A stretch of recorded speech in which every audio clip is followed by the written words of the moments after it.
Okay, let's begin next chapter of 2D geometry, वो है straight lines. ठीक है, ओके। अच्छा, तो अब तक हमने जो भी किया है वो है Cartesian coordinate system, is it? माने हमने पॉइंट के बारे में हमने बात किया है, इज़ इट?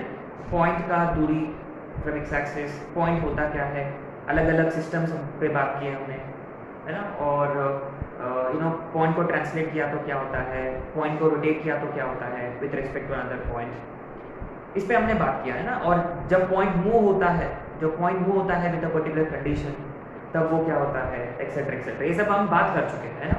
मैंने इनडायरेक्टली कार्टेशियन कोऑर्डिनेट सिस्टम का मतलब indirectly we basically discussed points या पॉइंट्स, है ना। उस चैप्टर का दूसरा नाम पॉइंट माना जाता है ना, पॉइंट। अभी क्या है, अभी मल्टीपल पॉइंट्स एक साथ हम बात करेंगे, तो ऑब्वियसली मल्टीपल पॉइंट्स को कंसिडर किया तो we get a straight line, simple, isn't it? So anyway, straight lines आधा से ज़्यादा अपना ऑलरेडी बोर्ड्स में हो चुका है, पेयर ऑफ स्ट्रेट लाइन्स के पहले किया था। और इनफैक्ट हम 2D कार्टेशियन कोऑर्डिनेट सिस्टम करते वक्त भी हम स्ट्रेट लाइन्स के बारे में बात कर चुके हैं, है ना। स्लोप कैसे निकालते हैं, इक्वेशन ऑफ लाइन कैसे निकालते हैं, वगैरह वगैरह, है ना। लेकिन अभी इस चैप्टर में और इन डेप्थ में बात करेंगे, ठीक है, ओके। सो एनीवे, इस चैप्टर में ना लगभग 20 कॉन्सेप्ट है, 18-20 कॉन्सेप्ट है, लेकिन अपना 10 कॉन्सेप्ट ऑलरेडी हो चुके हैं, ठीक है। बाकी कॉन्सेप्ट सारे के सारे सिंपल है, क्वाइट सिंपल है। और this chapter is generally considered an easy topic. Generally इसमें से कोई क्वेश्चन आया, इसका मतलब we should be in a position to solve ये वाला और 2D ज्योमेट्री वाला, ठीक है। चलो आगे, इसका पहला कॉन्सेप्ट है इंक्लिनेशन।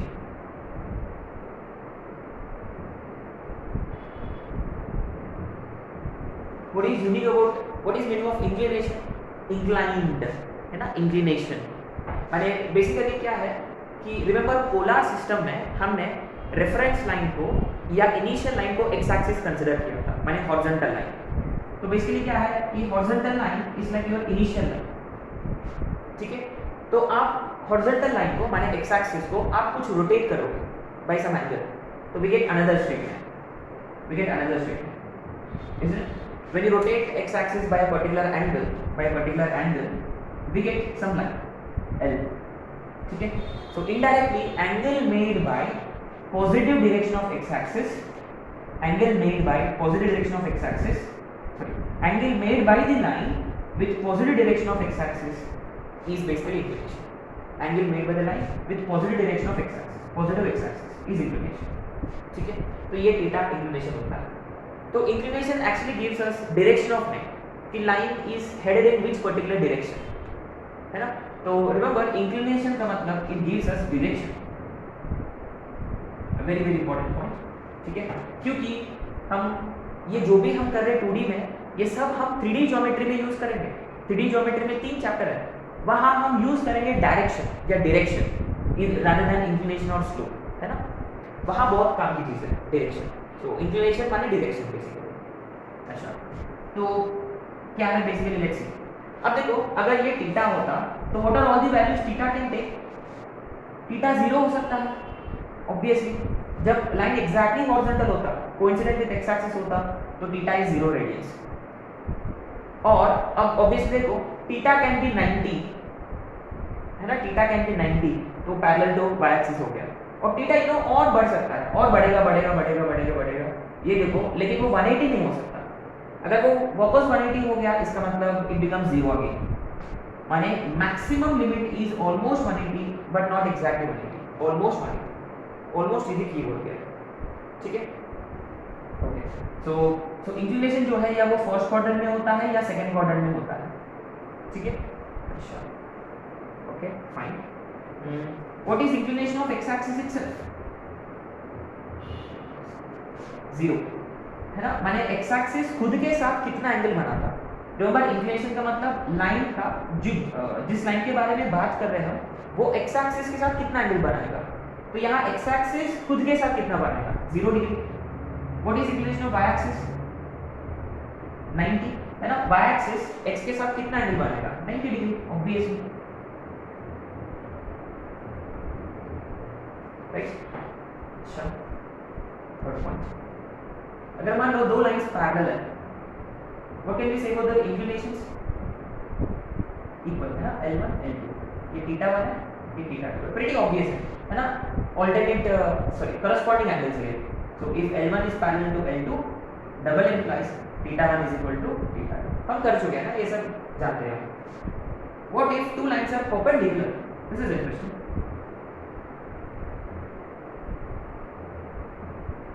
से मान लो L1 का थीटा 1 है, L2 का इंक्लिनेशन थीटा 2 है, ये दोनों के बीच का एंगल 90 है। It is pretty obvious from the figure कि theta 2 is equal to theta 1 plus 90। In other words theta 2 minus theta 1 is 90 degree, माने दोनों का इंक्लिनेशंस का डिफरेंस शुड बी 90। या कभी-कभी हम मॉड भी लगाते हैं, मॉड भी लगाते हैं। अच्छा, point number 5। Okay, now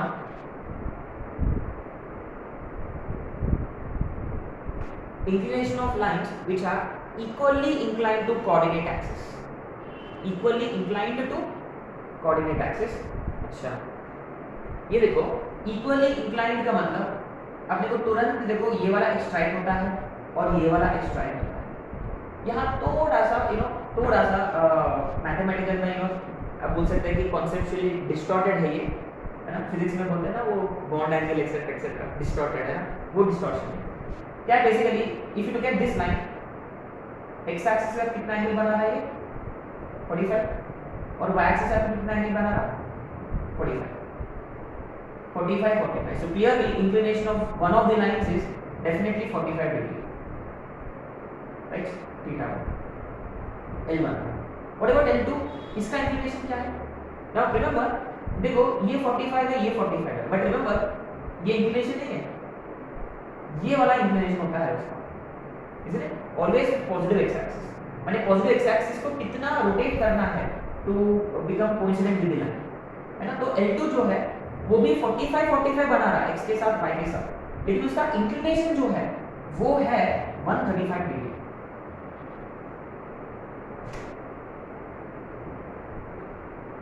point number 6, last point inclination का, इससे ज्यादा बात नहीं कर सकते। अच्छा, inclination of lines which trisect the angle between coordinate axes in first quadrant. What is meaning of this? Which trisects angle between coordinate axes in first quadrant. Trisect का मतलब तीन इक्वल पार्ट, 1 2 3। सिंस ये पूरा angle 90 होता है, each is 30 30 30, तो L1 का inclination है 30 डिग्री और L2 का इंक्लिनेशन होगा 60 डिग्री, ठीक है। इसका इंक्लिनेशन 30, इसका इंक्लिनेशन 60, सिंपल, ठीक है। ये हो गया कहानी इंक्लिनेशन, राइट। और ये देखो बड़ा इंटरेस्टिंग है, आपने नोटिस किया है कि जिसका इंक्लिनेशन 0 होता है वो एकदम हॉरिजॉन्टल होता है, जिसका इंक्लिनेशन 0 है एकदम हॉरिजॉन्टल। माने आपको फोटो देख के, किसी लाइन का फोटो देख के आपको इंक्लिनेशन क्या हो सकता है ये you should be able to guess. अच्छा, और पता है क्या, रिसेंटली एक क्वेश्चन आया था, रिसेंटली का मतलब रिसेंटली, माने अभी जो जुलाई में जो पेपर चालू है, थर्ड अटेम्प्ट उनका, उसमें एक क्वेश्चन आया था, यू नो, एक्चुअली मैं खुद कंफ्यूज हो गया था वो क्या है वो देखते हैं। एनीवे, ये देखो क्या कैटेगरी देंगे इसको, फोटोज, चलो फोटोज है ना, गूगल फोटोज। अच्छा, ये देखो ये अपना कोऑर्डिनेट एक्सिस है, कोऑर्डिनेट एक्सिस है।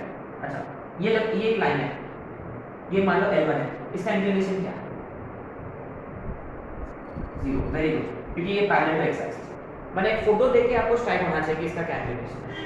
अच्छा, ये L2 है, इसका इंक्लिनेशन क्या है 90 है, very good, parallel to y axis, y का 90 है तो ये लाइन का 90 है ना।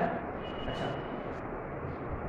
एक आध लाइन लेंगे ऐसा है, तो इसका इंक्लिनेशन जो है वो थीटा जो है वो एंगल जो है वो अक्यूट है, माने it should be greater than 0 and less than 90, है ना। आपने नोटिस किया है कि यहाँ मैंने इक्वलिटी साइन कंसिडर नहीं किया। अच्छा एक और फोटो देखो, इसका इंक्लिनेशन है, ये जो थीटा है, ये थीटा बड़ा है 90 से और छोटा है 180 से, सही है। तो फोटो देख के आपको ना इसका इंक्लिनेशन क्या है वो स्ट्राइक होना चाहिए, ठीक है। अच्छा अब देखो एक क्वेश्चन आया था यार, वो क्वेश्चन में ना कोई लाइन है, वो अक्यूट एंगल बना रहा है ना। सो यदि हम जीरो को इंक्लूड करते हैं अक्यूट एंगल में तो वो इंटरवल क्लोज हो जाएगा। अगर जीरो को इंक्लूड नहीं करते तो वो ओपन हो जाएगा इंटरवल। आई होप कि आप लोगों को समझ में आ रहा है। तो बात ये है कि तब आई वाज कंफ्यूज्ड यार, अक्यूट एंगल का मतलब 90 से छोटा, ऑब्ट्यूज का मतलब 90 से बड़ा, ऐसे ही सिखाया जाता था अपने को कि क्या जीरो इंक्लूडेड है क्या अक्यूट में। What do you think, included की एक्सक्लूडेड, क्या क्या लगता है आप लोगों को? Excluded, this is correct, very good, excluded actually. माने जीरो जो है वो पर्टिकुलर एंगल है, जीरो एंगल है वो, जीरो इज नॉट अक्यूट। ये एक्चुअल डेफिनेशन है अक्यूट एंगल का, 0 और 90 के बीच का। ऑब्ट्यूज 90 और 180 के बीच का, ये एग्जैक्टली 90 कौन है? राइट एंगल है, स्पेसिफिक नाम है। एग्जैक्टली 0 कौन है? जीरो एंगल है। और एग्जैक्टली 180 क्या होता है? एंगल ऑफ स्ट्रेटमेंट बोलते हैं, लीनियर एंगल बोलते हैं, है ना। 180 से बड़ा, 360 से छोटा, रिफ्लेक्स एंगल। हाँ, ये सब लाइंस एंड एंगल्स में आपको सिखाया जाता है। लाइंस एंड एंगल्स कब? 9th की 8th में था, 9th में भी है, एक्सेट्रा एक्सेट्रा ना। अच्छा तो कीप दिस इन माइंड, ये जीरो एंगल है, राइट एंगल है, अक्यूट एंगल है, ऑब्ट्यूज एंगल है। थीटा 180 को क्या बोलते हैं? लीनियर एंगल या एंगल ऑफ स्ट्रेटमेंट? लीनियर एंगल या एंगल ऑफ स्ट्रेटमेंट। और 180 से ज्यादा और 360 से कम ये रिफ्लेक्स एंगल है, ये आप लोग जानते हैं। और एग्जैक्टली 360 तक इसको क्या बोलते हैं? एंगल एट अ पॉइंट बोलते हैं, एंगल एट अ पॉइंट। ये सब अपने को यू नो जानना जरूरी है ना। ये देखो इतना छोटा सा क्वेश्चन भी वो लोग पूछते थे। और याद है मैंने इसके बारे में बात किया था बहुत पहले। एक ऑप्शन ये था, वन और more than one characters advance में आया था, जिसका आंसर आएगा 0। और क्वेश्चन में एक और ऑप्शन था, पाई माइनस 22/7, है ना। जो लोग दिमाग यूज किए वो लोग सिर्फ 0 को टिक मारते हैं, क्योंकि पाई का वैल्यू 22/7 होता है क्या? नहीं, pi is an irrational number, ये रैशनल नंबर है। बस सिर्फ हम अप्रोक्सीमेटली यूज करते हैं कैलकुलेशन में, है ना। क्योंकि जो सर्कमफरेंस या रेडियस जो होता है सर्कल का, वो जनरली 7 का मल्टीपल होता है। और जब हम 22/7 लेते हैं तो कैलकुलेशन पार्ट बिकम्स इजियर करके हम पाई का वैल्यू 22/7 लेते हैं, बट पाई का वैल्यू 22/7 बिल्कुल भी नहीं है, वो इरेशनल नंबर है, ठीक है। जैसे छोटी छोटी चीजें हैं जो अपने को पता होना चाहिए ना। तो जितना एडवांस क्वेश्चन पूछते हैं और ऐसे इतने छोटे मोटे क्वेश्चन भी पूछते रहते हैं, है ना। सो एनीवे, अब आता है सेकंड कॉन्सेप्ट। हाँ, ये मुद्दे की बात है ना। मोस्ट इंपॉर्टेंट पॉइंट है स्लोप। स्लोप जो है, slope also gives us direction of line. Slope का भी क्या काम है? Slope also gives us direction of line. हाँ, ये भी डायरेक्शन बताता है स्लोप का, स्लोप, है ना। तो स्लोप को हमने डिफाइन किया है, अच्छा इसको डिनोट करते हैं by small m, denoted by small m। उसका डेफिनेशन है tan of its inclination, tan of its inclination. अगर कोई लाइन एंगल थीटा बना रहा है एक्स एक्सिस के साथ, तो इसका स्लोप हो गया tan थीटा। सिंपल सी बात है, बहुत ही सिंपल है ना। स्लोप मतलब tan थीटा जब इंक्लिनेशन दे रखा है, ठीक है। अच्छा, तो the very first thing that comes to my mind is कि हर लाइन के लिए एक स्लोप होता है, The most important lines in coordinate axis are x-axis and y-axis, obviously. अच्छा, tan x-axis का inclination कितना था? 0 था, so tan 0 is, it makes sense, मैंने एकदम horizontal है, कोई inclination ही नहीं है, अरे भाई inclination नहीं है इसमें, है ना। अच्छा, y-axis का slope कितना होगा? tan 90, not defined actually, but हम लेते हैं infinity। हाँ, अच्छा, you could understand this, isn't it? You could understand this easily। कैसे? ये देखो, imagine climbing staircase which is exactly 90 degree with horizontal. सिर्फ एक ही बंदा कर सकता है, कौन है वो? Spiderman, very good. स्पाइडरमैन बनना पड़ेगा हमको, है ना? उसके लिए इंफिनिटी कुछ नहीं होता है ना? अच्छा, anyway of course you know as you keep increasing inclination, देखो स्लोप भी बढ़ता रहेगा, it gets difficult to you know climb.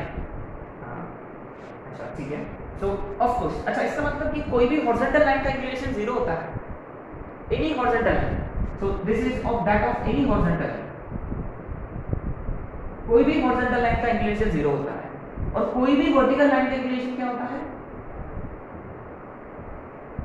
Sorry slope, देखो अभी मैं इंक्लिनेशन में ही हूँ, slope of any horizontal line is zero, slope of any vertical line is infinite.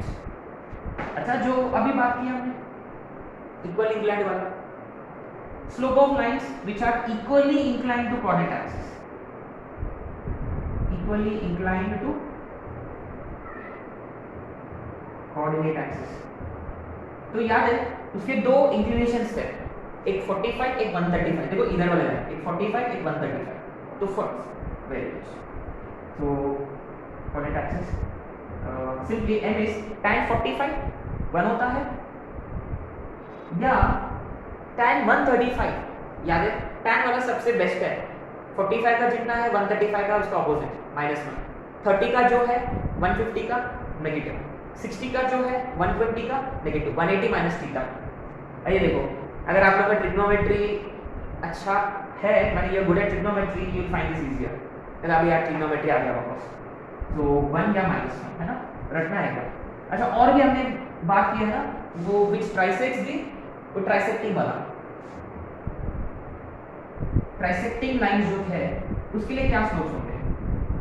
एक स्लोप रहेगा, फर्स्ट लाइन का स्लोप रहेगा 1/3 है ना, 30 डिग्री है ना, ये वाला देखो ये था ना फोटो 30 और इसका 60, मतलब दूसरा इसका होगा √3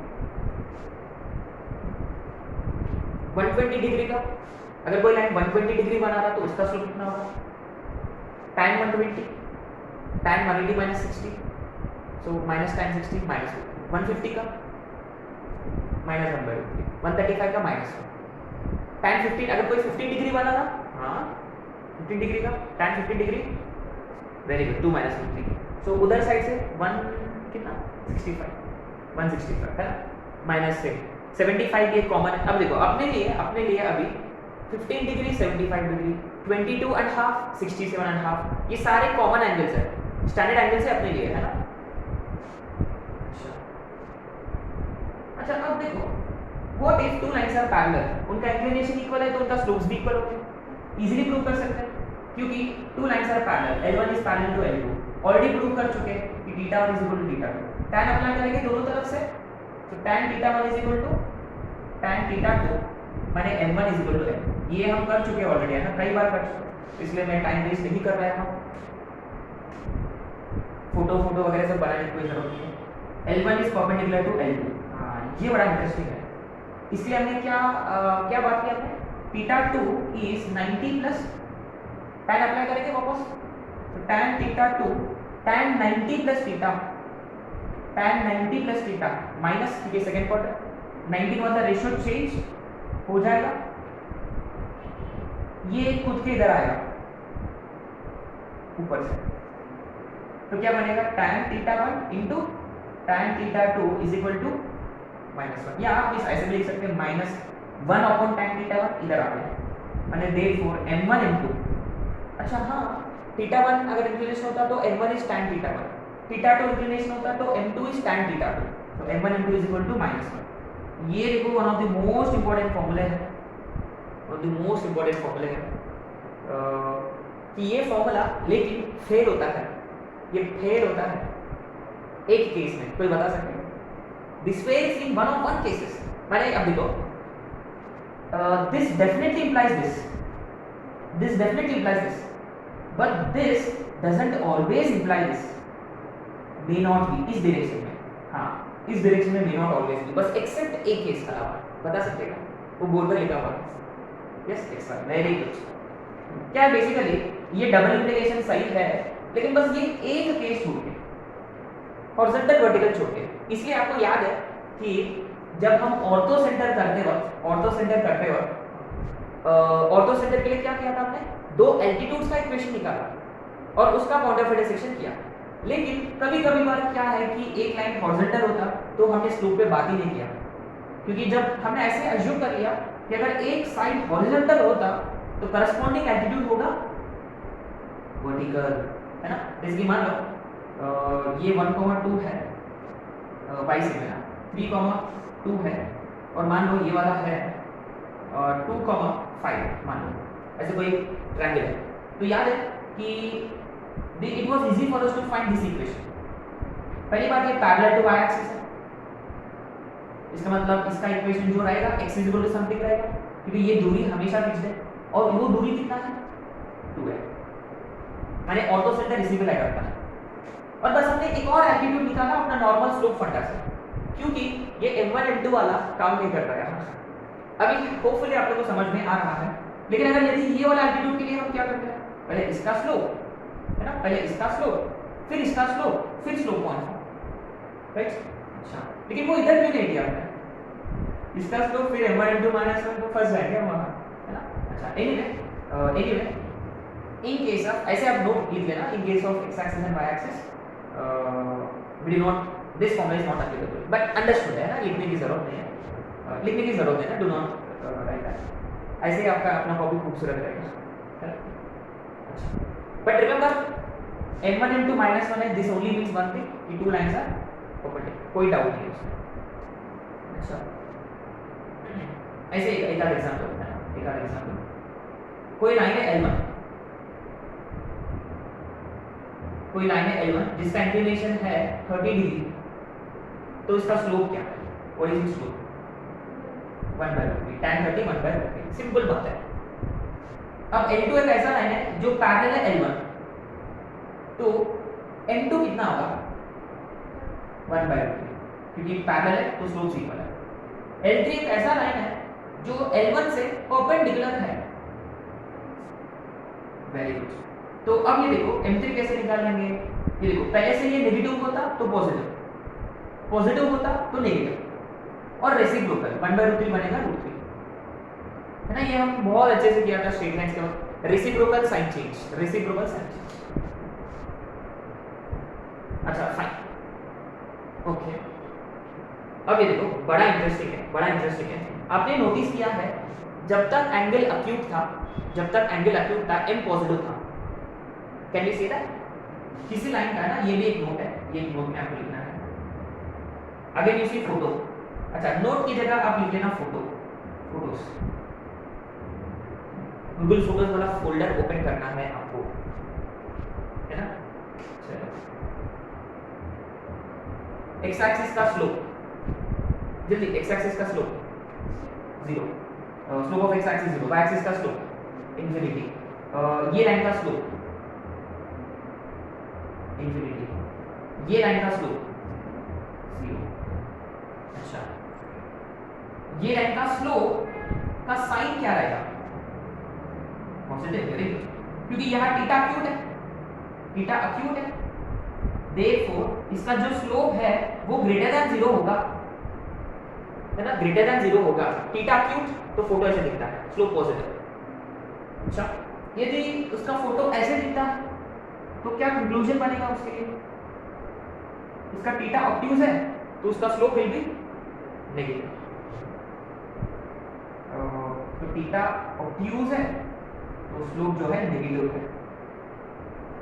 अच्छा, ये देखो बड़ा इंटरेस्टिंग है, पहले वो ऐसे स्टार्ट हो रहा है ना, पहले एकदम हॉरिजॉन्टल है, 0 एकदम 0 है, तो देखो स्लोप बढ़ते गया इंफिनिटी, पता नहीं इंफिनिटी पे क्या हुआ, जैसे इंफिनिटी क्रॉस कर लिया नेगेटिव में चला गया, नेगेटिव में गया, फिर वापस 0 हो गया। इंटरेस्टिंग है।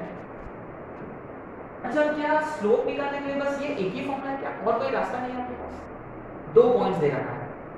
अच्छा, तो स्लोप में ये अपना नेक्स्ट पॉइंट होगा। अब ये देखो, अच्छा स्लोप क्या बताता है बेसिकली, डायरेक्शन, स्लोप डायरेक्शन को बताता है बेसिकली।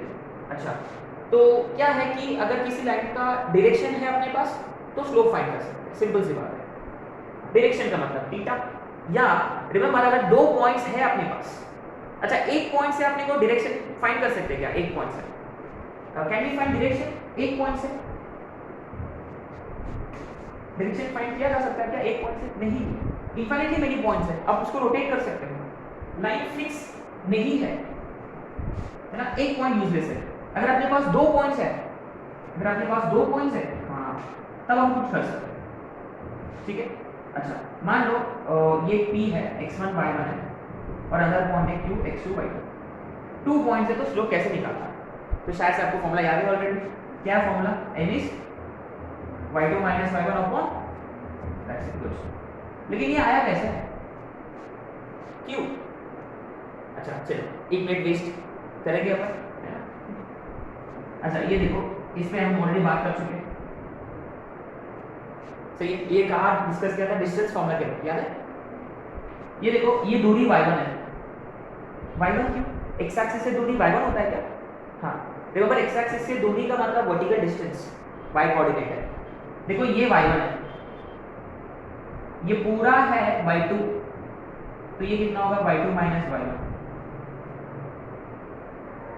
देखो ये दूरी जो है, मान लो ये x एक्सिस है, मान लो ये ओरिजिन, मान लो ये x1 है, ये पूरा दूरी x2 है, तो ये x2 माइनस x1 है। अगर मान लो ये लाइन थीटा बना रहा है x एक्सिस के साथ, it is making an angle theta with x axis, तो ये वाला एंगल भी थीटा ही होगा, सही है। ये वाला एंगल भी थीटा ही होगा, ऐसे corresponding angles, parallel lines, transversal, 9 standard 8 6 7। अच्छा तो slope is given by tan theta, और tan theta is opposite upon adjacent. Right angle triangle में tan थीटा क्या होता है? ऑपोजिट अपॉन एडजेसेंट, यही किया हमने, है ना, सिंपल है, सिंपल सी बात है। अच्छा तो अपने पास दो पॉइंट्स है तो हम स्लोप फाइंड कर सकते हैं। अच्छा एक और example, find the slope of line passing through -1, 2 and 3, -1, -1, 2 and 3, -1, slope of line passing through these two points। तो कैसे? y2 minus y1 upon x2 minus of -1 plus 1, so -6 upon 4 minus 3/2। What will be slope of any line parallel to this? Any line perpendicular to this? Simple।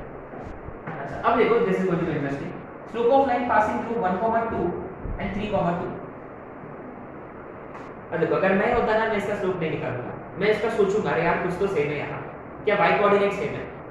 y coordinate same है माने y is equal to 2 है इस line का equation, जिस ये ऐसा होता है माने इट इज पैरेलल टू, तो स्लोप इज 0, मैं ऐसे करूंगा। लेकिन आप लोगों को नॉर्मल मेथड वैसे करना है, ठीक है। तो slope is y2 minus y1 x2 minus x1 0/2 which is 0। ये अंडरस्टूड है ना, ये अंडरस्टूड है, क्योंकि देखो ये ऐसे पॉइंट्स है, ये 1, 2 है, 3, 2 है, तो देखो ये वाला लाइन का लाइन है, y फिक्स है, देखो वर्टिकल डिस्टेंस फिक्स, तो लाइन की इक्वेशन y इक्वल एक और point -1, 3 -1, 5 find slope of this line. यहाँ x सेक है, x सेक का मतलब वो ऐसा होता है, ऐसे खड़ा हो जाएगा, x सेक है parallel to y axis, slope है, तो slope is y2 minus y1 upon x2 minus x1 minus of -1, देखो है ना, माइनस ऑफ -1 तो +1, तो ये 2/0 है माने इंफिनिटी, है ना, हम बोलते हैं टेंड्स टू इंफिनिटी, तो इट इज अंडरस्टूड, है ना। इसका फोटो ऐसा है, -1, 3 और -1, 4 पैरेलल टू y एक्सिस, और इस लाइन का इक्वेशन है x इज -1, ठीक है। अच्छा क्या कि और कोई रास्ता नहीं है स्लोप निकालने का? हाँ रास्ता है अपने पास, वो है अगर अपने पास इक्वेशन ऑफ लाइन पढ़ा है already, equation of already line पढ़ा है। अच्छा ये देखो स्लोप के यहाँ ना आपको एक और नाम यहाँ लिखना है, ग्रेडियंट। ग्रेडियंट ये नाम सुना है हमने, कब किया आपने? एओडी के वक्त किया था, है ना, we are discussing during AOD. Grad के मतलब डेरिवेटिव dy/dx, तो आप इसको डिराइव करके भी कर सकते हैं। If line is given ax plus by plus c is equal to 0, है ना, जनरली अपना लाइन जनरल फॉर्मेट में होता है, जनरल लीनियर इक्वेशन है, general form of linear equation two variables. तो इसका स्लोप क्या होता है जानते हैं? क्या है इसका फॉर्मूला? माइनस, यस सिंपल है ना, minus A by B. Derive करो इसको तो भी यही आएगा, है ना, सिंपल सा फंडा। अच्छा एक और example, slope of line 2x minus 3y plus 4 is equal to 0। इसका स्लोप क्या रहेगा? Minus A by B, 2/2। अच्छा एक और example, 3y minus 2x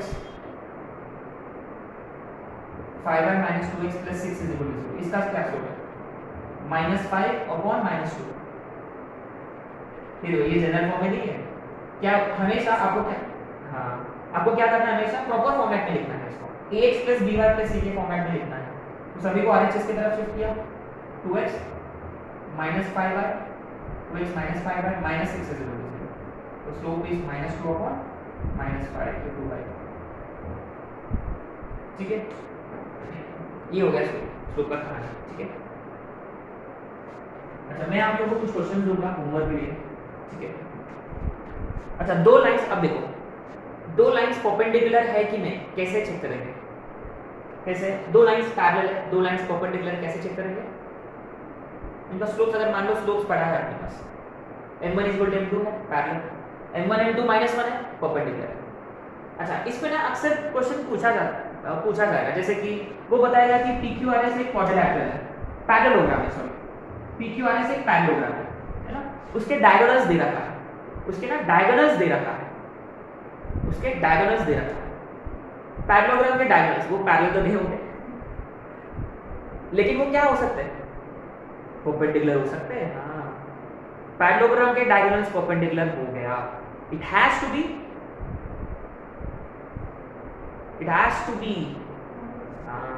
it could be, has to be का मतलब पक्का रोम्बस है ही वो स्क्वायर होगा कि नहीं होगा वो और भी चीजों पे डिपेंड करता है।